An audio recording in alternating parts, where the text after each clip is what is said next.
Bueno, ¿qué tal? Bienvenidos a la Pecera de Memorias, un día más. Yo soy Borja Zurrón y tengo aquí a mi lado a David Escribano. ¿Cómo te va la vida? Pues muy bien, estoy bastante contento porque he tenido un fin de estos de relajación, de una visita al Escorial también. Anda, el San Lorenzo del Escorial, el monasterio. Espectacular, ¿eh? Sí, bueno, no he estado exactamente en el monasterio, he estado por la zona. Ah, por la zona, por la sierra. Se veía el monasterio siempre de fondo, siempre un fondo bonito. ¿Quieres contar algo del monasterio? Yo sé que te gusta mucho a ti. Me gusta mucho, es uno de mis edificios favoritos, sin ninguna duda. Me alucina que eso se pudiera hacer hace 500 años. Sabemos que está hecho, ¿no?, en honor a la batalla de San Quintín, a esa victoria contra las tropas francesas. Y encima también podemos contar que ahí se encuentra la cripta real, ¿no?, que es donde están enterrados pues la mayor parte de los reyes que ha tenido España desde Carlos I, creo que es. ¿Tú lo has visitado mucho, el monasterio? He ido unas cuantas veces. ¿Has visto el famoso ladrillo de oro este? ¿No? ¿Cuál es el ladrillo de oro? Ahí, no sé hasta qué punto esto es un mito, o sea, el ladrillo existe, hay un ladrillo de oro en el Escorial, pero se decía que era una sacada de Tula, una sacada de pitirrín de Felipe II, diciendo, mira todo el oro que traemos de América, mira que podemos hacer hasta ladrillos de oro. No sé hasta qué punto esto es así.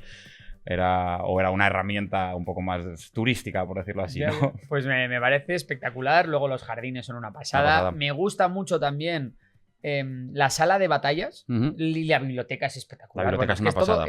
Es increíble el Escorial. Sí. Yo te quería decir, no he tenido un fin de nada tranquilo. Por cierto, muy importante que tú puedes ir a San Lorenzo del Escorial y al lado tienes el Valle de los Caídos. Sí, que también es una buena visita. Bueno, sí, es una buena visita. Es una zona fuera de lo que es... Valle de Cuelgamuros. Lo que pueda pensar cualquier nostálgico. Correcto. La zona es muy bonita. digna de ver, y en este mes de noviembre hay mucha gente que la vuelve a ir a visitar. Sí, hacia el día 20 más o menos, ¿no? Sí, es cuando va sí. la gente. Oye, por cierto, hay una ruta muy bonita, el Pico del Yelmo. el Pico del Yelmo. Muy, muy bonita. El Pico de Abantos también está guay. También. Por esa zona. Sí. Que te iba a decir yo que yo cero relax. Tuve sesión halloweenesca el viernes. Bueno, sí, el viernes estuve yo también. Es verdad que el viernes fue un poquito más movido, pero bueno. Sábado también un poco de lío. Y domingo carrera. Hice marca personal en 10 kilómetros. Estoy muy, muy, muy contento y muy orgulloso de esa parte, de esa faceta deportiva. Está también contenta la gente que te ve de vez en cuando por aquí, por el barrio corriendo. Sí, por ahí va Borja. Es verdad. Eso pasa. Bueno, te iba a decir yo, qué guapa está la gente en general, ¿eh? Hombres, mujeres, ahora mismo, ¿no? En noviembre. No, en Halloween. Halloween todo el mundo está guapísimo. Te das cuenta de que todo el mundo va disfrazado y maquillado. Claro. Queda muy bien. O sea, que la gente es más guapa cuanto menos se le ve la cara, ¿no? Es lo que estás diciendo. Sí. Bueno, debe ser eso, sí. Qué tío, ¿eh? Bueno, ¿qué vamos a ver hoy? En el programa de hoy hablaremos de Venezuela, porque María Corina Machado ha asegurado que la oposición está lista para tomar el poder en Venezuela, a la par que el mayor portaaviones del mundo se dirige hacia el Caribe. Veremos también las novedades desde la batalla de Pokrovsk y ojito con México, porque se está poniendo las cosas ahí muy calientes, especialmente en el estado de Michoacán, un estado al que yo le tengo mucho cariño. Vale. He estado por ahí de viaje alguna que otra vez y me gusta mucho Michoacán. Por supuesto, acudiremos a África para comentar todas las novedades en Sudán, Nigeria, Tanzania, Mali y, por si fuera poco, vamos a rematar con el Sáhara Occidental y además, en el Rincón del Tiburón daremos un repasito a los resultados de Apple y Amazon, que eran los únicos que quedaban por salir de los 7 magníficos. Así que ya con eso tenemos todo el repaso. ¿Qué te parece? Pues me parece que podemos empezar cuando quieras. Horas extra tenemos hoy, bastante. Sí. Madre mía. Pues vamos al lío.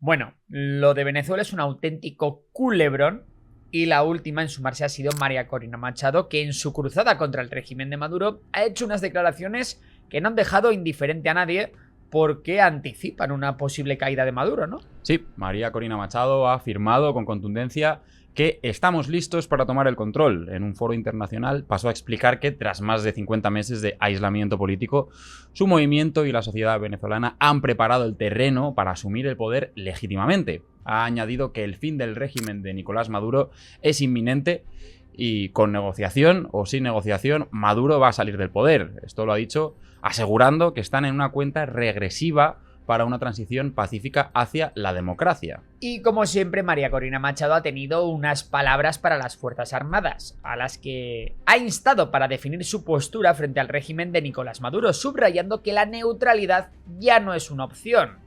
Eso que dice... ¿cómo se llama este grupo? Sonso Aguirre, de no me posiciono. Bueno, pues lo mismo dice ahora María Corina Machado, advirtiendo que la historia será implacable con quienes se mantengan al margen de esta cuestión. Claro. Por otro lado, ha dicho también que tienen las fuerzas y todos los planes definidos para tomar el poder, incluidas las acciones, a mí esto me llama mucho la atención, incluidas las acciones que se tienen que llevar en las primeras horas, una vez caiga Maduro, y en los primeros 100 días después de que este caiga. Bueno, esto suena a telefonazo con Washington de primera, ¿no? Esto de los 100 días y... Sí, igual posiblemente... Hombre, entiendo que María Corina Machado se habrá dejado asesorar por la gente de Washington y políticos afines. Mientras todo esto ocurre, el USS Gerald Ford, el portaaviones más avanzado del mundo, se dirige hacia Venezuela desde el Mediterráneo. Por la estela que deja en el mar y los datos disponibles, todo apunta a que el Gerald Ford ha dejado atrás su escolta y navega a toda máquina hacia la base naval de Rota en España, donde lo esperan los destructores Mahan y el USS Churchill, ya reabastecidos y listos para reagruparse. Una vez lleguen a Rota y partan rumbo al Atlántico, el siguiente destino ya será el Caribe. No sabemos aún si realmente Estados Unidos está esperando la llegada del portaaviones para empezar las hostilidades o si esto es solo una maniobra de decepción, es decir, de engaño, de distracción para aprovechar el factor sorpresa antes de la llegada del coloso estadounidense. Por cierto, hacemos un llamamiento desde aquí a toda la gente que viva sobre todo en la provincia de Cádiz, ¿no? Van a ver pasar el USS Gerald Ford, a ver si les pueden sacar unas fotos y hacérnoslas llegar, bien sea por Instagram, por Twitter o lo que sea, pero estaría guay, ¿no? Que documentar siempre eventos geopolíticos es algo que nos gusta, sí, a mí nos gusta mucho. Yo siempre cuento que cuando fui a Tarifa, ¿no?, de vacaciones, me alucinó lo realmente estrecho que es el estrecho de Gibraltar. O sea, de repente digo, ¿y qué será eso que hay delante? Y de repente digo, un momento, ¿no será eso Marruecos? ¿Estoy delante de África? ¿Es eso África? Y efectivamente era África. Digo, pues, todo lo que pase por aquí se ve perfectamente. O sea, a simple vista, vamos, solo hay que mirar al mar. Así que si alguien ve al USS Gerald Ford, por favor, que nos envíe una foto de regalo. No sé cuándo pasará, pero tenemos que hacer más llamamientos a este tipo de cosas, a que la gente nos envíe material cosas de archivo eso estaría de sus bien. Respectivos países, porque hay cosas muy chulas, o sea, de manifestaciones, de protestas que la gente acuda, o de, bueno, de todo lo que eso de todo es. Lo que pueda podemos hacer ahí para el anzuelo y tal, meter bien. Como también una parte de lo que nos habéis enviado, ¿sabes? Como los del tiempo cuando... Y nos envía María Eugenia desde... Galicia, este precioso atardecer. Oye, pues eso deberíamos de ponerle incluso una etiqueta para buscarlo luego bien por el anzuelo, porque lo tendrán que mandar al correo o algo. ¿Cómo funciona? Bueno, que nos lo envíen al correo electrónico contacto.memoriasdepez@gmail.com o si no, que nos lo envíen por Twitter o por Instagram, que por ahí sí que lo solemos leer. Venga. Es verdad que por Instagram yo leo todo, lo que pasa que es que claro, hay muchos mensajes y no siempre los contesto porque es que si no, no haría otra cosa. Pero leerlo leo. Entonces, bueno, que lo sepáis y si nos enviáis cosas chulas, las ponemos. Bueno, vamos a dejar Venezuela, vamos a irnos a Pokrovsk, en Ucrania, porque allí las cosas, como sabemos, están bastante mal para los de Zelensky. Y bueno, está ya Rusia muy metida en la ciudad y han ido la creme de las Fuerzas Armadas militares de las Fuerzas Armadas ucranianas a dirigir en persona la operación. Así es. Los mandos ucranianos, Kirilo Budanov, que es jefe de la inteligencia militar ucraniana, y Oleksandr Sidirsky, comandante en jefe de las Fuerzas Armadas de Ucrania, dirigen personalmente las operaciones en Pokrovsk ante el peligro de que la ciudad caiga y la zona se convierta en una trampa mortal para el ejército ucraniano. Sí, es que la situación en Pokrovsk se ha deteriorado mucho en los últimos días para Ucrania. Las tropas rusas ya combaten dentro de la ciudad y aunque el frente es poroso y resulta difícil trazar una línea de control, se sabe que al menos un batallón ruso, que es entre 200 y 300 hombres, ha logrado penetrar en el núcleo urbano. Está sobre todo compuesto por unidades DRG, de reconocimiento rusas. Kiev enfrenta serios problemas de suministro y evacuación, lo que deja a sus unidades de vanguardia en una posición casi insostenible. Incluso las fuentes más favorables a Ucrania reconocen que la ciudad está prácticamente perdida. Rusia ha desplegado unos 11.000 soldados para rodear Pokrovsk, apoyados por grupos de infiltración que avanzan desde el norte y el noroeste, pero el total... Perdón, ¿he dicho el noreste o el noroeste? ¿Qué he dicho? Desde el noroeste avanzan. Noroeste. Pero el total de fuerzas concentradas en la zona sería mucho mayor, aproximadamente unos 27.000 efectivos, más de un centenar de tanques, cientos de blindados y una potente artillería que mantiene a las defensas de Ucrania bajo un fuego constante. Aún así, Moscú, como viene siendo habitual en este tipo de batallas, no ha cerrado completamente el cerco, ¿no? Y esto no es una cuestión de incapacidad, sino más bien de estrategia. Y es que tras la sangrienta experiencia del asedio en Mariupol en 2022, que costó miles de bajas y meses de retraso operativo, pues Rusia ha cambiado de táctica. En lugar de envolver por completo una ciudad y lanzarse a combates casa por casa, aunque bueno, esto sí que lo hace realmente, pero no trata de cerrar el cerco de la ciudad, ¿no? Lo que hace es semi-encerrar. Siempre les dan como una vía de escape a las tropas ucranianas y para golpear esta vía de escape con artillería y drones, ¿no? La idea no es tanto que los soldados ucranianos se queden luchando hasta el final, sino que se puedan retirar con muchas bajas para que luego las tropas rusas no se vean en esa obligación que desgasta tanto de acabar con las fuerzas ucranianas que luchan a muerte antes de rendirse, ¿no? Entonces, bueno, pues la idea de esto es poder ir tomando territorio con el menor número de pérdidas posibles y sin comprometer excesivos recursos. Y luego para Ucrania esto también está bien, porque lo que logra es evitar aniquilaciones totales que sobre todo suponen un gran desgaste psicológico, ¿no? Una bajada de la moral de la tropa. Así que bueno, esto es lo que está ocurriendo. Lo mismo que hemos visto en Avdiivka, lo mismo que vimos en Bakhmut, ahora se está viendo en Pokrovsk. Siempre un semicerco para permitir a las tropas ucranianas retirarse. Y luego también a veces lo que hace tanto Ucrania como Rusia es hacen estos semicercos, entonces el ejército que está siendo semicercado va metiendo recursos, va metiendo refuerzos en la zona para que no se complete el cerco y de esa manera también pues se les va desgastando mucho. Desgastas mucho más, pero no tienes tantas bajas al final por ninguno de los dos lados, ¿no? Eso es. Al final se evita el desastre, vamos a decir. Bueno, vámonos a México. ¿Por qué? No solemos hablar mucho de México últimamente, pero es que ha habido una muerte tremendamente importante y eso ha provocado que la paciencia de mucha gente en Michoacán haya llegado a un punto de no retorno. Pues sí, tú lo has dicho, en el estado mexicano de Michoacán, cientos de personas se han manifestado frente al Palacio de Gobierno en Morelia para exigir justicia por el asesinato del alcalde Carlos Manzo, ¿vale? Carlos Manzo, no confundir con Carlos Mazón. Sí, luego hablamos de él, por cierto. Vamos a contar esta noticia. El sábado, durante una celebración multitudinaria en la plaza principal de Uruapan, el alcalde, Carlos Manzo, fue atacado a tiros frente a cientos de vecinos. Murió minutos después en el hospital y el gobierno federal informó que uno de los agresores fue abatido y otros dos detenidos. Manzo, que es un alcalde independiente, era conocido por denunciar públicamente la presión del crimen organizado en la región y exigir más apoyo a los gobiernos estatal y federal. En los últimos meses había alertado de la presencia del cártel Jalisco Nueva Generación y de los Viagras, que son los dos grupos que se disputan ahora mismo el control del territorio. Dijo que no quiero ser otro más de los ejecutados. Bueno, pues al final lo ha acabado siendo, lamentablemente. Y bueno, pues sonaba incluso con que, bueno, estaba cogiendo mucha fama este señor, Carlos Manzo, y se decía que en el futuro incluso le podía disputar el puesto a Claudia Sheinbaum. Un presidenciable, ¿no? Claro, ¿sí? Tenía un discurso muy potente contra de hecho, criticaba mucho a la propia Sheinbaum por lo que él decía que era abandonar estos pueblos controlados por el narcotráfico. Sí, los manifestantes reclaman una investigación clara y denuncian la falta de seguridad en el estado, donde la violencia de los grupos criminales pues sigue siendo un problema muy grave. Durante la protesta, los ciudadanos pidieron al gobernador, a Alfredo Ramírez Bedoya, medidas más contundentes contra la inseguridad y la impunidad. De hecho, esta mañana han asaltado la sede del gobierno de michoacano.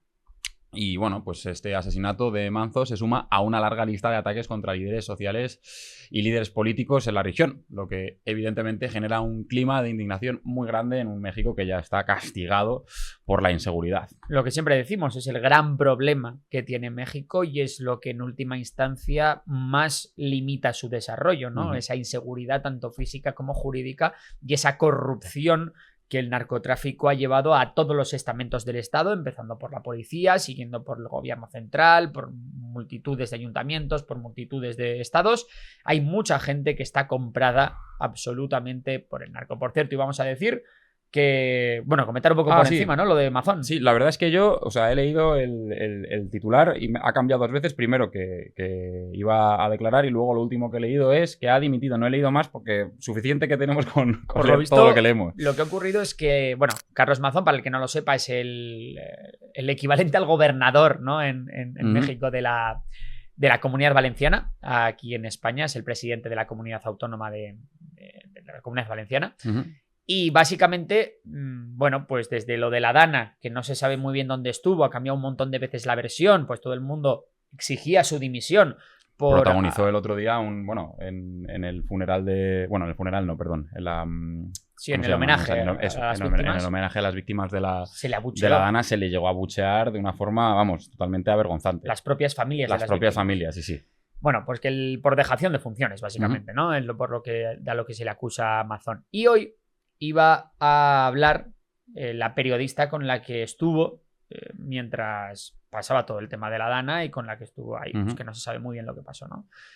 Entonces, hoy iba a declarar como testigo esta chica, señora, y bueno, se le exigía decir la verdad porque era un juicio. Entonces, bueno, ante lo que se podía venir, ha decidido él mismo dimitir, diciendo que la presión era insoportable, pero realmente dimite como presidente de la Generalitat de la Comunidad Valenciana, pero no deja ni su puesto como diputado, ni convoca elecciones. Deja en manos del PP y Vox, que son las fuerzas que hacen mayoría en el Parlamento, deja en manos de ellos el de asignar un nuevo presidente. Así que esas tenemos, Mazón. Pero bueno, al menos habrá gente que esté satisfecha con que deje de ser el presidente de los valencianos. La verdad que la chulería y la desfachatez con la que se ha comportado en estos meses. Absolutamente terrible. Es absolutamente punible. Fatal. Bueno, por cierto, cantaba boleros antes. No sé si lo viste eso alguna vez. No. ¿No? Tenía un grupo de boleros. No lo sabía. Mazón, tiene en YouTube, hay vídeos de él cantando boleros. Vaya, pues nada. No le habría prestado mucha atención a la historia de Mazón, la verdad. No me parece un personaje muy interesante. No se llama mucho la atención. Bueno, nos vamos a África. Tenemos en África muchas cositas que comentar porque está últimamente África... Bueno, para el que no lo sepa, hemos subido a Memorias de Pez, aprovechando que ha habido tanta desinformación con el tema en la última semana, hemos subido un vídeo a Memorias de Pez en el que resumimos todo el conflicto de Sudán y nos metemos en el debate del genocidio, bueno, del supuesto genocidio que hay contra los cristianos en el país. Entonces, bueno, para el que quiera saberlo todo pormenorizado, allí tenéis un vídeo recientemente subido, bueno, tan reciente como ayer. Y, no obstante, nosotros vamos a contar un poco también, aquí lo vamos a resumir. Vale, si te parece, como tenemos varias noticias de África, vamos a empezar por Mali. Venga, vale, luego vamos con Sudán entonces. Pues mira, en Mali, en concreto en Bamako, que es la capital, ahora mismo se está dando una crisis total y es que allí los grupos yihadistas del Jenim, que ya hemos hablado muchas veces de ellos, provienen de los barbudos más extremistas. Los barbudos más extremistas. Pues han bloqueado las principales rutas por las que llega el combustible al país y han dejado a la ciudad absolutamente paralizada. No hay gasolina, los precios han disparado y los cortes de luz se están multiplicando. Y el Jenim ahora ha cambiado de táctica, ¿no? Porque en lugar de hacer ataques directos, pues lo que ha hecho es cerrar el paso de camiones cisternas que abastecen la capital. Para mí esto me parece muy grave. Es apenas se le está prestando atención en Occidente cuando posiblemente que un grupo yihadista tan extremista se haga con los mandos de un país que no está tan lejos de Europa, es, bueno, tarde o temprano, ese extremismo va a acabar llegando aquí de una manera u otra. Es probable que el efecto sea dominó porque recordamos que ese país está rodeado de otros 2 o 3 países que pueden sufrir el mismo destino. Seguir lo mismo. Veremos si Occidente hace algo, pero como ahora mismo las juntas militares que dominan esos países y que no están pudiendo hacer nada para controlar a este grupo de barbudos, pues lo tenemos complicado porque con el grupo Wagner no les está sirviendo. Y claro, sabemos que los occidentales no son bienvenidos en estos tres países. Por tanto, ¿qué se puede hacer? Es complicado, ¿no? Bueno, las consecuencias del bloqueo por parte del Jenim, nunca sé si llamarlos Jenim, Jotanim, ya estoy igual. Genim, bueno, Jenim me gusta cómo suena. Bueno, las consecuencias del bloqueo son visibles en las calles. Hay colas interminables en las gasolineras, mercados medio vacíos y hospitales que racionan incluso la electricidad y los medicamentos. Las escuelas permanecen cerradas y los precios de los alimentos han subido hasta un 500%. El gobierno militar del coronel Assimi Goïta, que tomó el poder prometiendo recuperar la seguridad, está a día de hoy desbordado. Y tras romper con Francia y acercarse a Rusia, esperaba estabilizar el país con apoyo de mercenarios del grupo Wagner, pero la violencia se ha extendido más que nunca. Y esta situación genera pues mucha preocupación dentro y fuera del país. Sin combustible, Bamako corre el riesgo de un colapso económico y social. Y bueno, recordamos que la ONU ya se retiró del país y los aliados europeos también se marcharon, dejando a Mali cada vez más aislado. Sin disparar un solo tiro, los yihadistas han conseguido pues lo que parecía difícil, que es asfixiar a la capital y poner en duda la capacidad del Estado para controlar su propio territorio. Sí, al final la situación de inseguridad en el Sahel, ¿no? Es a día de hoy es de extrema vulnerabilidad, con el riesgo que si Mali cae, ¿no? Es un poco lo que decía David, que pues Burkina Faso y Níger podrían ir perfectamente detrás. Y claro, y si eso ocurre, la probabilidad de un gran emirato salafista a la imagen y semejanza de lo que había en Siria e Irak, pues no es nada descartable. Y todo ello pues tiene consecuencias muy fuertes, especialmente para esos países africanos, para los vecinos, pues podemos hablar del sur de Argelia, del sur de Marruecos, del norte de África, y al final para Europa también, porque la crisis de la migración se vería todavía más acrecentada probablemente. Efectivamente. Luego, ese es un tema que es verdad que yo no había sacado, porque yo cuando me refería que es una amenaza para Europa me refería a la posible infiltración de elementos terroristas, pero lo que dices tú también es verdad, es que puede haber un verdadero éxodo de esos países hacia Europa, creando una gran crisis migratoria, ¿no? Bueno, pero no es lo único que pasa en África, ¿no, David? No es lo único. En los últimos días han también crecido las denuncias, especialmente desde sectores conservadores de Estados Unidos. Yo te he visto muy activo últimamente con estas polémicas en Twitter. Sí, porque es que hay muchos políticos de primera fila que bien porque no lo saben o bien porque deciden mentir, están hablando de cosas que no son así. ¿Y qué son esas cosas? Pues hablan de un supuesto genocidio contra los cristianos, en concreto en Nigeria y en Sudán. La cuestión es que en ambos países los ataques de grupos armados yihadistas han golpeado duramente a comunidades cristianas, pero también a musulmanas y otras minorías. En Nigeria los enfrentamientos entre los pastores fulani, los grupos extremistas y esto en aldeas del norte, pues han dejado muchos muertos. Pero luego también tenemos Sudán. En Nigeria es verdad que es donde sí hay una persecución mayor de los cristianos por parte de elementos, por ejemplo, de Boko Haram, ¿no? De también, pues, de grupos de barbudos tremendamente extremistas que no toleran, ¿no? a los cristianos. Pero vamos, no toleran a los cristianos y a cualquiera que no piense exactamente como ellos, ¿no? Vale. Y en cambio en Sudán, aquí ya sí que lo del tema de los cristianos es completamente diferente. No tiene nada que ver. Nada que ver, porque lo que está ocurriendo son matanzas indiscriminadas de las RSF, que son árabes musulmanes, contra grupos sedentarios, ¿no? Que apoyan, vamos a decir, al gobierno de Sudán, que realmente también son musulmanes en su mayoría. Por tanto, estamos hablando de un conflicto de musulmanes contra musulmanes. ¿Que ha podido haber matanzas en Sudán en aldeas cristianas? Sí. Pero que hay una persecución a los cristianos por generalizada y que se les busca por ser cristianos, no, realmente no es así. Es un conflicto que es realmente político, es una guerra entre dos facciones militares y en las que en medio de esas dos facciones militares hay una de esas facciones que está sobre todo atacando a un grupo étnico concreto que también es musulmán. Efectivamente, lo único que ha podido ya, y eso indudablemente sería un genocidio, pero entiendo que igual la confusión viene de la guerra civil que hubo en Sudán antes de separarse, ¿no? Y que en Sudán del Sur sí que había esa población de cristianos animistas. En el año 2011 es cuando acaba precisamente esa guerra entre Sudán y y los independentistas de Sudán del Sur, y ahí sí que teníamos un conflicto. Un conflicto religioso. Un conflicto religioso entre Sudán del Sur, de mayoría cristiana, y Sudán, de mayoría musulmana.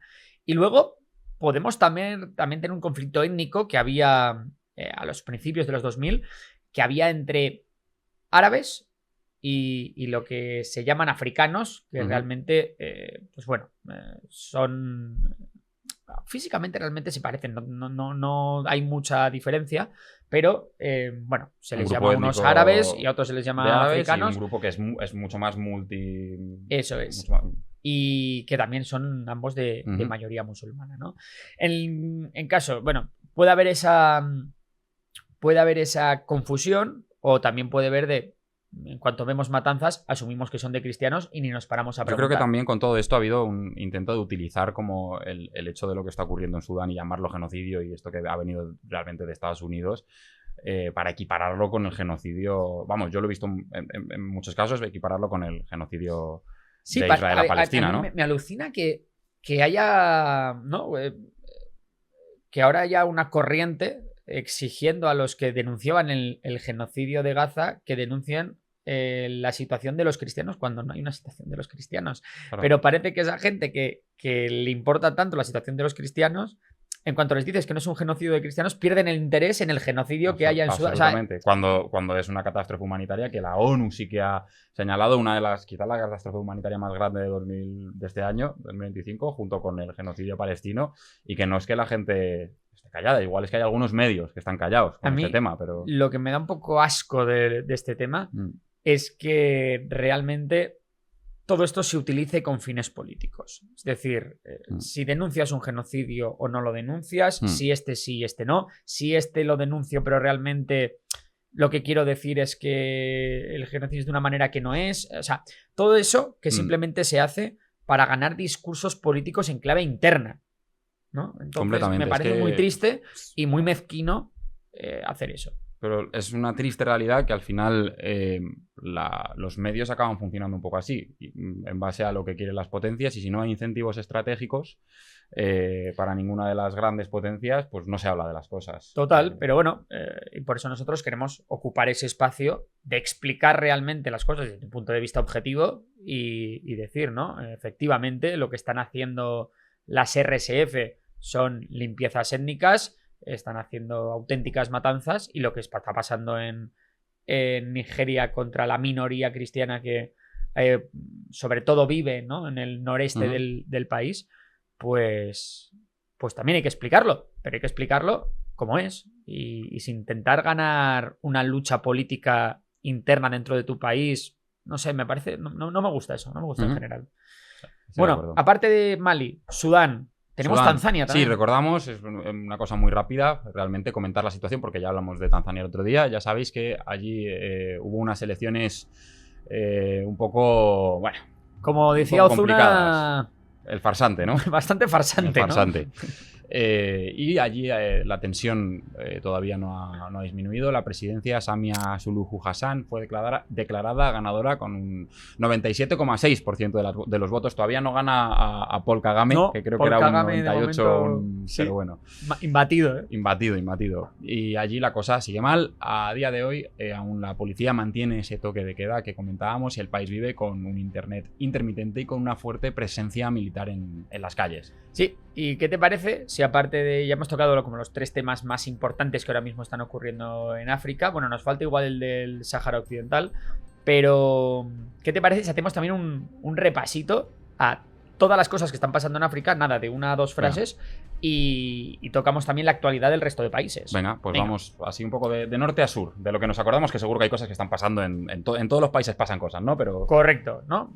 Por un lado, en el norte de África tenemos a Marruecos y Argelia. Marruecos con las protestas de la generación Z, que ha estado más activa que nunca. Y luego con ese conflicto más bien de guerra fría que hay entre Marruecos y Argelia, con la frontera cerrada, con el gasoducto cerrado, y que ahí sigue, ¿no? Están de enhorabuena también porque, bueno, luego vamos a contar un poco la noticia sobre el plan del Sáhara. Parece que se van a llevar el gato al agua, era algo que era más o menos previsible, pero luego lo contamos también. ¿Qué más? Vale. Bueno, cuenta ahora, ya sí que estamos hablando de esto. ¿no? Es que, bueno, venga, lo contamos, pero Sí. lo que pasa es que lo tenía preparado para contar un poquito más en longitud. Vale, entonces, vale, seguimos con Si el quieres, repaso. seguimos con el repasito. Venga, Vale. ¿qué más tenemos? A ver, Túnez, Libia. Libia, bueno, sigue Libia de facto dividido en dos. Por un Ujú. lado, las tropas del general Haftar, apoyadas por Egipto y por Rusia, contra el gobierno de Trípoli, ¿no? Que realmente está apoyado más bien por Turquía. Ujú. Luego Egipto, que ahora mismo está muy picado con Etiopía. Y hablábamos también el otro día, ¿no? En general, de ese cuerno de África, donde también está, por cierto, Sudán y Una Sudán del Etiopía Sur que, por cerquita. cierto, una Etiopía que las fuerzas del Tigray han comentado que están listas para reanudar la guerra contra el gobierno de Etiopía. Así que puede que vuelva a haber lío también en el Tigray. Y ojito con Eritrea, ¿eh? Ya Lo sabemos comentábamos que también el otro día, justo. Etiopía quiere ganar una salida al mar como sea al Mar Rojo. Y Eritrea o Somalilandia pueden ser sus principales bazas en este caso. Me acabo de acordar que tenemos también un vídeo pendiente muy chulo sobre la guerra del agua, donde Etiopía es ¿verdad? un país que, vamos, o sea, sale el Sí. primerito de todos. Sí. ¿Qué más nos queda por Pues ahí? el Sahel, que ya lo hemos comentado. El Sahel hemos comentado bastante. Junto con Nigeria, el Chad también, que siempre está por ahí. República Centroafricana, que por ahí está llegando mucho apoyo a las RSF en Sudán, a través de Rusia. Teníamos las protestas de Madagascar, que han descabezado al gobierno en las últimas semanas. Ojo, es que hay bastantes cosas. Y el Congo y Ruanda, que también han tenido un año muy, muy complicado. Es Parece verdad. que han tenido esos acuerdos, pero por ahí sigue todavía el M23, en Kivu del Norte, ¿no? Sí.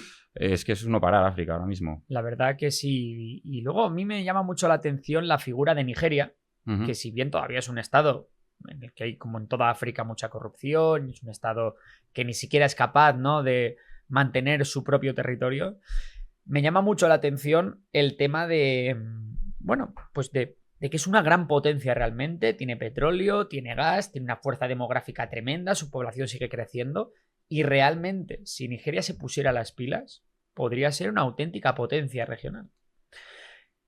Una Nigeria, por cierto, que se ha hablado mucho en el día de ayer porque Trump, Marco Rubio, se me ha ido el nombre, vicepresidente JD Vance, han dicho, ¿no? Han salido a hablar ayer de este tema de las matanzas de cristianos en Nigeria y ha dicho Estados Unidos que o Nigeria hace algo por parar esto o Estados Unidos interviene. O Estados Unidos intervendrá, militarmente. Y el gobierno de Nigeria ha dicho, no, si nosotros encantados de que nos ayudéis. Bueno, a ver, respetar nuestra soberanía, pero nosotros encantados, por favor, venid aquí y péguense vosotros con estos señores. Qué distinto el mundo en el que estamos entrando en estos últimos años. La verdad que sí. Bueno.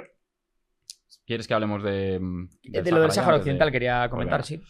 Pues lo que ha ocurrido es que la ONU... ¿No hemos hablado de Camerún? También, bueno, hablamos el otro día también. Por eso, que pues ya Camerún también hay lío. Es que si nos ponemos a hablar, no sí, acabamos. Realmente está la cosa muy complicada por ese continente.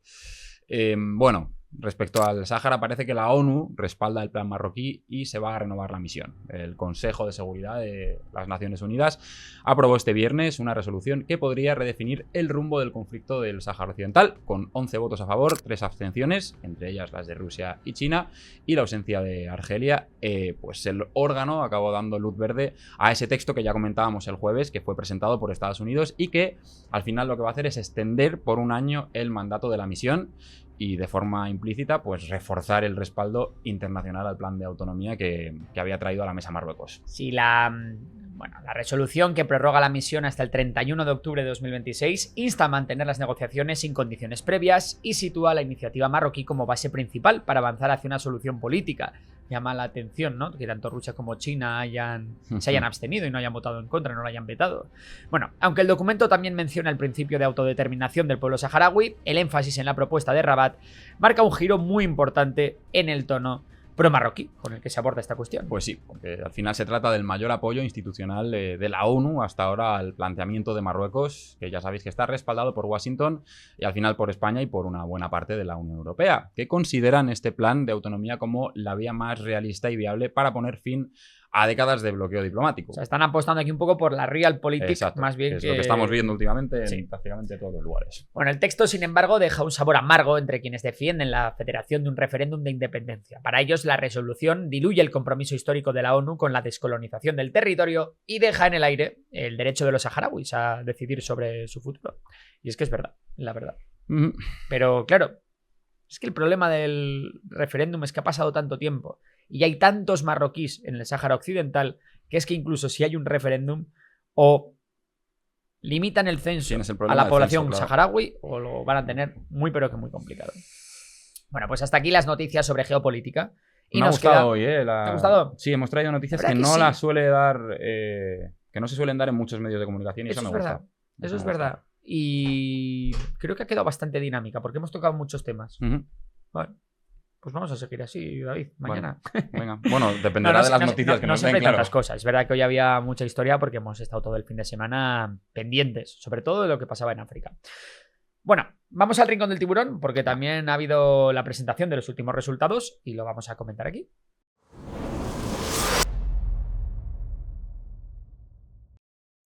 Bueno, y faltaba los resultados de Amazon y Apple. Amazon, tampoco conducir con Mazón.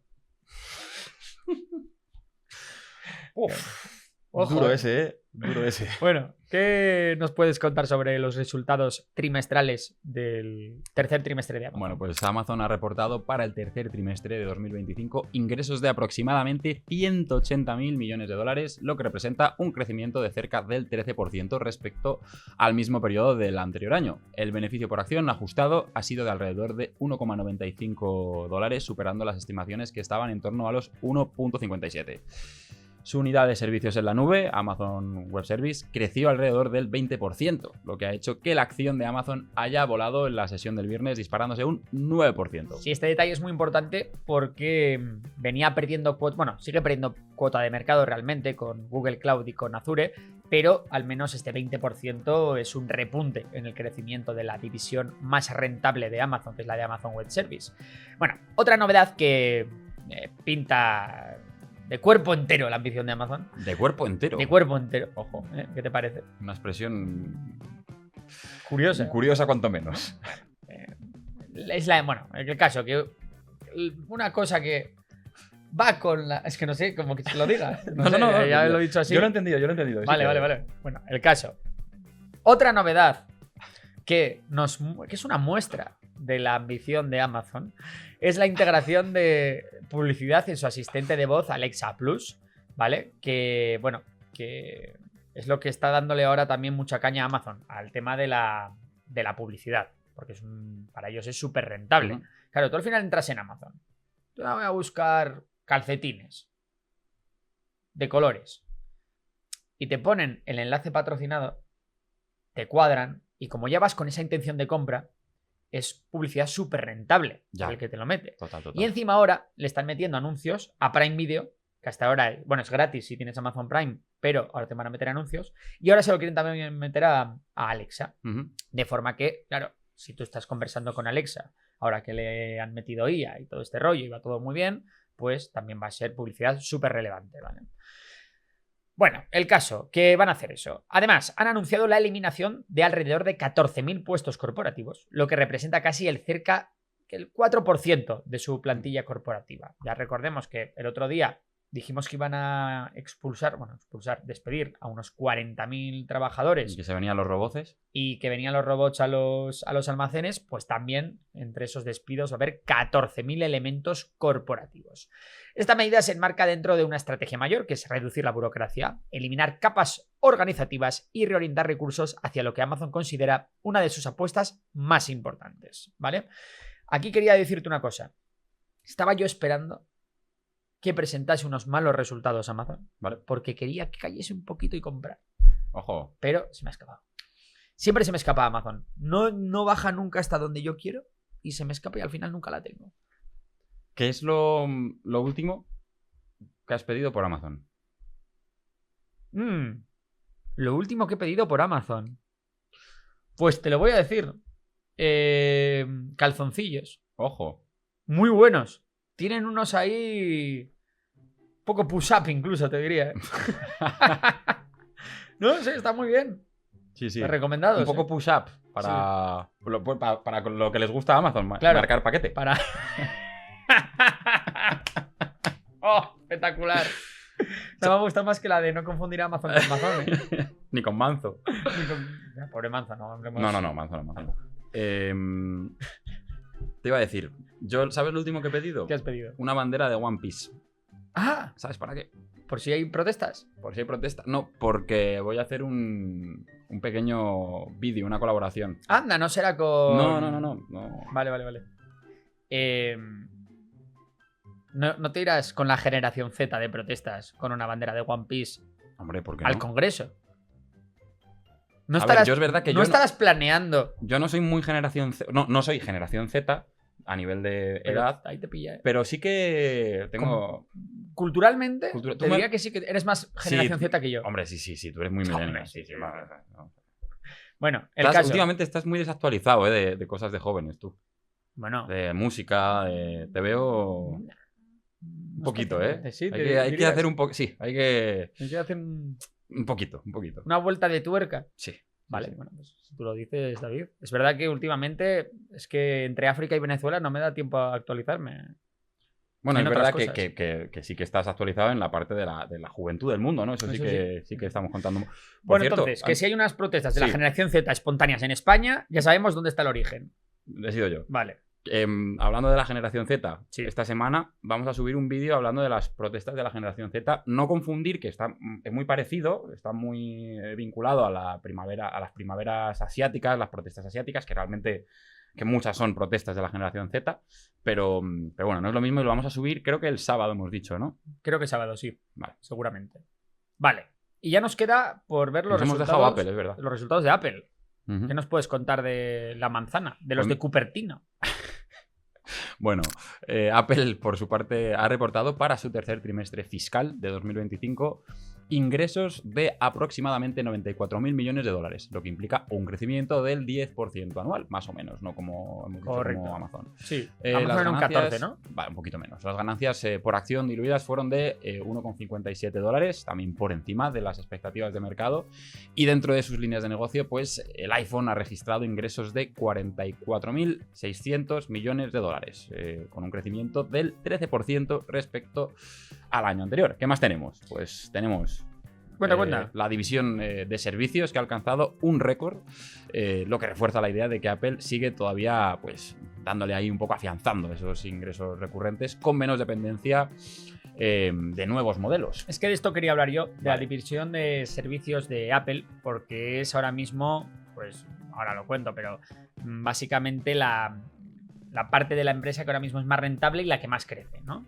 Y esto tiene todo el sentido del mundo, porque ahí poco a poco se ha ido convirtiendo esta sección de servicios en el pilar silencioso del imperio. Ya no es solo una fuente complementaria de ingresos, sino el núcleo del modelo de su negocio futuro. Hasta hace unos años Apple dependía casi por completo del hardware, es decir, de los iPod, de los iPad, de los Mac, de los iPhone, todos los cacharros, etcétera, ¿no? De los cacharros, exacto, como dice David. El iPhone representaba más del 60% de sus ventas totales, lo que hacía que la empresa, pues, fuera vulnerable a los ciclos de renovación de dispositivos. Cuando la gente tardaba más en cambiar su móvil porque no había grandes avances, pues las cifras se resentían bastante, o si había una crisis o cualquier cosa. Pero con los servicios que incluyen App Store, iCloud, Apple Music, Apple TV, Apple Pay, Apple Care y ahora Apple Intelligence, la compañía ha logrado crear un flujo de ingresos recurrente estable y con márgenes mucho más altos que los del hardware. Mientras que un iPhone puede venderse solo una vez cada 3 o 4 años, pues los servicios generan pagos mensuales. En el último trimestre, Apple ha reportado más de 24.000 millones de dólares en esta división con un margen bruto superior al 70%. Es una pasada. El 70%. Sí, y como decimos, es el negocio más rentable y con más crecimiento de toda la empresa. Pues ahí queda eso, es el futuro de Apple, visto que la innovación ahora mismo no está siendo lo suyo, ¿eh? En general los iPhone, yo tengo el 13, no sé... Yo nunca he sido ¿No has tenido? Además nunca me ha gustado. Yo tengo el iPhone 13 y vi el otro día el 17 y digo, si es que es lo mismo, es que no... ¿Para qué lo voy a cambiar? Estaba pensando, es que te diría que nunca he tenido nada de Apple. De Apple, creo que no. Yo estoy muy contento, el iPhone me gusta y los AirPods me encantan. Los AirPods son súper cómodos, cancelación de ruido muy buena, sirven para hacer deporte. La verdad que esos de los mejores dispositivos que he tenido, los AirPods. Tengo los Pro 2. ¿Vale? Y funcionan bastante. Sí, yo los he bastante probado bien. alguna vez. De hecho, creo que alguna vez me has dejado los tuyos y es verdad que es que se oye fantástico. Sí, yo lo que nunca he tenido es un ordenador Apple. Ni un Mac, ni un nada. Yo nunca, mira que ya sabes que a mí me gusta mucho todo el Ya. tema de la informática y tal. Es que pero estoy no. muy acostumbrado a Windows y no me apetece nada cambiar y acostumbrarme a otra cosa. Yo he tenido además sistemas operativos súper distintos. He tenido Ubuntu, no sé si... Justo Ubuntu, mítico. Que era de Linux. Bueno, Linux también he tenido, pero sí, pero no, nunca...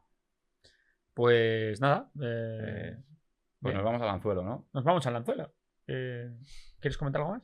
No, que la gente que quiera seguir viendo el anzuelo. Hoy tenemos un anzuelo muy largo, por cierto. He visto que has metido bastantes preguntas, Metí ¿no? bastantes cosas porque tenemos mucha gente que se ha hecho miembro Ah, bueno, pues entonces hay que o que ha darle... renovado. Hay que darle contenido a esa gente. Entonces hay que... De hecho, todos los comentarios de hoy son de miembros.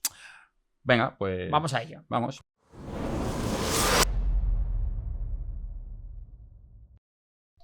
Bueno, David, lo primero de todo, vamos a dar la bienvenida o vamos a hacer un hola de nuevo Sí. a todos aquellos que se han suscrito o han renovado. Hoy tenemos un miembro que nos ha llamado mucho la atención. Sí, Pero vamos a empezar por Nadi. que lleva 4 mesazos con 4 nosotros. mesazos. Muchísimas gracias, Nadi.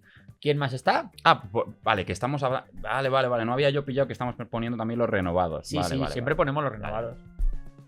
Yo sí. Va, pues yo Ah, no, yo no. los que renovan lo digo. Bueno, pues también tenemos a Daniel Masoto Rijos, 5 meses. Vale, luego tenemos al que nuevo. más nos ha llamado la atención, que es Ali Hezbollah. Claro, es que yo nunca he pensado si Hezbollah... O sea, significa apellido? algo... Bueno, no sé ¿O qué que es signifique Hezbollah. algo? No lo recuerdo. Pues yo ahora mismo tampoco me acuerdo. Pero bueno, Lo he leído Ya- alguna vez seguro, pero no recuerdo qué es. seguro que lo hemos leído, pero... Bueno, pues pero Ali no me acuerdo. Hezbollah. Ali Hezbollah. Que esperemos que lo de Hezbollah no sea el grupo al que pertenece. Bueno, si no estará triste. Sí, no, muy. Ya.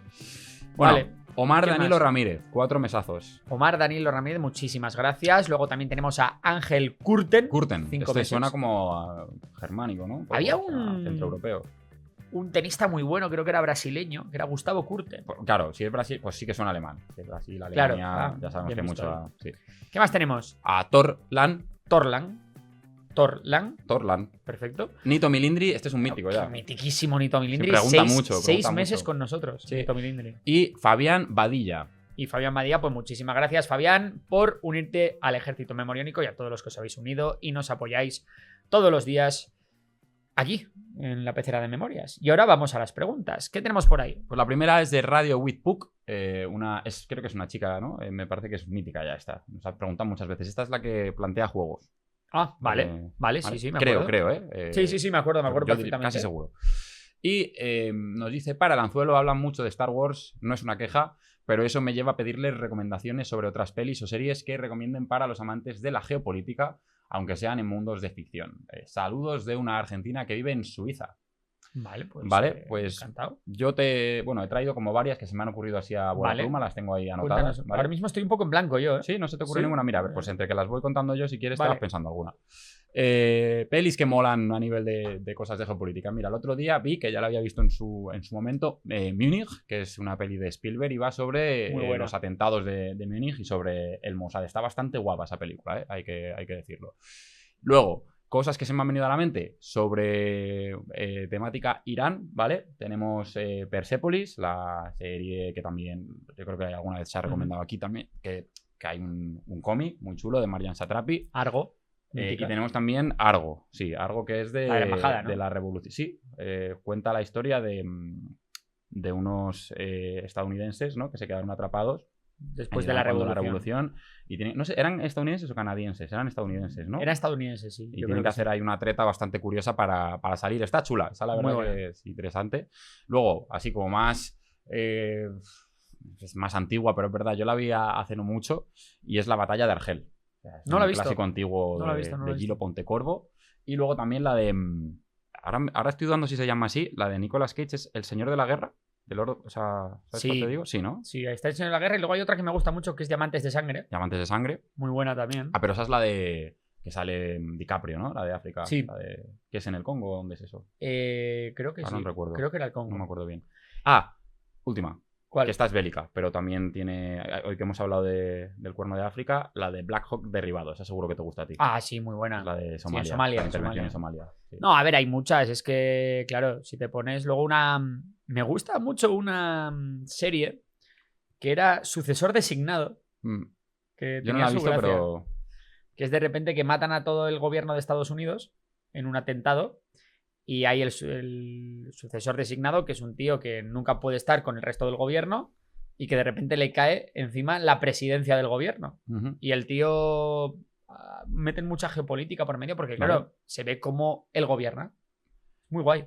Y luego otra que ahora también con todo el batiburrillo que está viendo en la Casa Blanca le puede molar a la gente, es como más de política interna de los Estados Unidos, es House of Cards. Lo que pasa que ahora que lo pienso, me da un poco de cosa recomendarla. Porque, a pesar de que hace una actuación maravillosa, es Kevin Spacey, ya sabemos, que está en la cárcel por... Ahora mismo no recuerdo exactamente si era por abuso de... No sé qué era, bueno, un sinvergüenza. Entonces, bueno, pues esa que no... Vale, esa nada. A ver, está guapa, pero igual te da cosa. Te iba a decir que hay alguna muy buena de Siria, por ejemplo, en Netflix, pero es que no me acuerdo de... Hay una de Raqqa, que es muy buena. Vale. De todo de temas de los barbudos. Ahí hicieron buenos trabajos que están en Netflix. Es que no me acuerdo de los nombres, pero recuerdo ver un par de miniseries buenas. Vale. Bueno, vamos con la siguiente. Federico. ¿Qué nos cuenta Federico? Federico II, ¿no es? No, yo creo que es Federico entre barras. Federico entre barras, buen nombre para un rapero también. Federico entre barras, ¿qué nos cuenta? Pues nos dice para Lanzuelo: hola, soy Fede de Argentina, viejo suscriptor del canal, no sé si viejo desde hace mucho o es que es viejo. No, tenemos que nos desde los inicios. Vale. Que eso también puede ser, que nosotros ya llevamos un tiempo. Sí. Sobre todo tú. 7 años. 8. 8 años. 8. Tela ya. Bueno, hoy conocí la bandera de Cava, Argentina. Es muy fachera, tiene estilo y me gustaría que la comenten en Antaño Banderas algún día. Gracias por todo lo que hacen. Les veo siempre cocinando, bañándome. Este es de los que no veo bañando. Muy bien. Viajando, etcétera. A ver cuándo una gira por Sudamérica. Los esperamos. Estaría bien una gira por Sudamérica.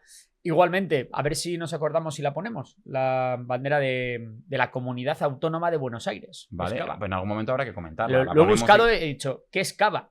Y claro, Comunidad Autónoma de Buenos Aires, una bandera muy bonita, blanca, con una heráldica muy bonita. Y pues te va a gustar. A ver, ahora editando, a ver si la ponemos y ya verás.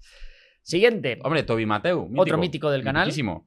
En el 49,30, entiendo que se refiere a un minuto y segundo concreto de un programa anterior. Vale. Claro, lo decía más por lo siguiente, que decía vale. Que Paula debería salir más en el canal. Hombre, estamos absolutamente de acuerdo. Paula debería salir más en el canal, lo que pasa que... No vive aquí. Y es verdad, no sé si lo has puesto, pero yo he leído un comentario hoy que nos ponía una persona: oye, lo de que Paula no viva en Madrid tampoco es problema, ¿no? Se puede utilizar la tecnología para hacer secciones. Es verdad, pero es que a mí me gusta no meter cortes de vídeos y tal. Bueno, no sé. Bueno, pero en algún momento quizás se puede plantear el formato de meter una camarita, que es verdad que esto, desde la pandemia, pues hay mucha gente que lo hace. Es verdad. No. Bueno, era simplemente para decir que gustó. Gustó, hombre, por supuesto. Súper interesante. Yo estaba ahí riéndome bastante por detrás. Vale, siguiente. Don Rodrigo, ¿qué nos cuenta? Se lleva bien con Felipe entre barras. Para Lanzuelo, no sabes lo mucho que tuve que esperar para volverme miembro. Vivo en Bolivia y no sé si saben de que el problema de falta de dólares en el país ha logrado que haya muchas restricciones para poder usar internet o usar tarjetas en el extranjero. Bueno, para hacer pagos por internet. Para hacer pagos. Claro, porque se les bloquea la cantidad de dólares que pueden utilizar porque esos dólares salen del país. Claro. Algunos bancos, dice, solo pagan servicios de stream y otros te dejan pagar víveres o medicinas en otros países. También restricciones más fuertes para países limítrofes. Bueno, que es un desastre. Dice el pobre que tiene 9 tarjetas de bancos distintos por eso. Joder, pues vaya movida, macho. Lo sentimos mucho. Tiene que ser muy complicado. Los límites son de entre 25 y 30 dólares mensuales por tarjeta, a menos de que seas uno de los afortunados que tiene una tarjeta de crédito, que solo llega al 2% de la población y que estas tienen cupos de 100 o 150 dólares, ¿vale? Dice cuento corto. Bueno, la verdad es que está muy bien. No, no, es que todo este lo he testimonio. puesto porque Creo me parece que- muy interesante Vale. el testimonio. Sí. Dice que ahora con las últimas elecciones el dólar paralelo ha bajado y algunas de estas restricciones se han soltado y uno de los bancos ya le deja pagar YouTube. Pues sí, tremendo testimonio, ¿eh? La Lo verdad que que tiene sí. que hacer una persona para poder acceder a servicios que aquí consideramos tan normales y tan normal. mundanos como YouTube. Allí, bueno, claro, ahora por lo visto con la llegada del nuevo presidente, más pro Estados Unidos, más pro capitalismo, pues es lógico, ¿no? Que los mercados se hayan relajado y le den un poquito de tregua a Bolivia. Recordemos, Bolivia, un país que está permanentemente golpeado por las crisis, en los que hay también una gran, ¿cómo se dice? Una gran inestabilidad política también y social. Y bueno, les deseamos todo lo mejor, como siempre, a nuestros hermanos bolivianos. Y muchas gracias por este testimonio, porque al igual que decíamos con las fotos, que nos contéis estas cosas de primera mano, de cómo están las cosas en vuestros países, a nosotros también nos ayuda para tomar conciencia de estas cosas, porque muchas veces nos quedamos en el plano teórico y no llegamos, ¿no?, a cómo permea esto en la sociedad. Totalmente, pues nada, mucho ánimo a don Rodrigo. Ni lo pensé, que en Bolivia la gente podría estar amasando decenas de tarjetas de crédito para que tener mayor límite de gasto en dólares. Tenemos más anzuelos. Tenemos más, te cuento yo uno. Venga. Mira, nos dice Valen HMN, dice, para el anzuelo, una pregunta para Borja y otra para David, ¿vale? ¿Cuál es el punto de vista sobre por qué Estados Unidos se ensaña con Cuba y Venezuela, pero parece que se le olvida la existencia de Nicaragua? Bueno, no se le olvida, ¿no? Yo creo que están en un muy mismo poco de paquete, pero Nicaragua, porque quizá tampoco tiene tanta repercusión, implicación, tanta claro. importancia. Recordemos que en su momento, en plena Guerra Fría, se financió desde Estados Unidos la contra nicaragüense con el dinero que se sacaba de vender armas a Irán. Es una locura esa historia. Que a su vez Irán era enemigo de sus aliados de Irak. O sea, es de todas las cosas caraduras que ha podido hacer Estados Unidos en su historia, probablemente esta se lleva la palma. Pero bueno, entendemos que Daniel Ortega, su régimen nunca ha sido del agrado de Estados Unidos. Y menos ahora con Marco Rubio. Bueno, ¿cuál era la otra pregunta? La pregunta para ti era, ¿qué piensas de los animales brain rot? Que no sé qué son. Buah, esto lo has cogido. Esto me ha pillado por sorpresa, pero es curioso, ¿vale? Porque tú esto ¿Sabes lo que es? Sí, pero digo, es que igual ni lo sabes. Claro, no, sé lo que es, pero tú estarás pensando, esto es de algo de biología. Sí.